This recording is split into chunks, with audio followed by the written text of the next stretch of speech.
दोस्तों आज बनाओ अस पोटैटो बॉल्स अम खतर नी सानो गरक्यो कह 4-5 ओलो वजल ओलो तो यम कर अस दोन दोन पीसन मजन कट तो वुचान यह थ साफ छलित गोड़े थमित तो यम करान कट हज अलग अलग तो अम तुल अस यम छलित चूंकि गोड़े अम त्रुम प्रेशरस मजन तुम वुचान यमन अम पतन यह स्टीम 2-3 दिन योतामत यह थोड़ा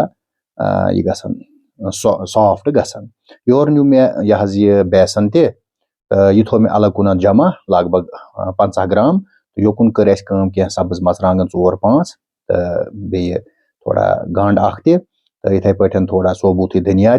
यम थ अलग अलग योकुन हज अलग अलग प्लेटन मजन जमा कर अम पतन प्रोसेस लज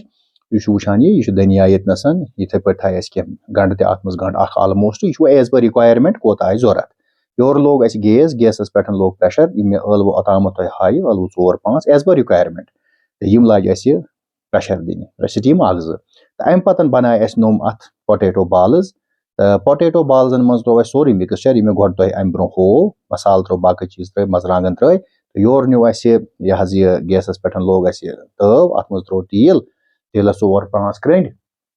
तो यह एज कोत 200 ग्राम आसना 500 ग्राम आसा 1 किलो आसा बनावन तो तम पतन यम नोम अस रोल बनमित यम जन अस बाल बनाम तो यम लाज अस अत मजन आराम सान तम सात यह तेल आव दूत तो अम सात त्राय अस अत मजन आराम सान सारे अत कर अस 2 हिस्से तो अड़िस मज त्राय अजि अड़िस मज त्राय अजि बहरहाल अम पतन रोज यह प्रोसेस पकान हज अत थोड़ा और योर करुन यम सारे तरफ गसन यह बुजन असल पठन तो जनाब मोहतरम अम पतन दिन अत पूर यह कैंसस टाइमस यानी अत लगान 5-10 मिनट लगान अत लो फ्लेमस पे यह कर तैयार तुम वुचान तो अम पतन रेसिपी तैयार गई ये तुम बड़ एंजॉय करो सह वुचान यह मे ब्रोह कन प्लेटस मजन थव तो मे उम्मीद कि तुम करो वीडियो लाइक तो शेयर।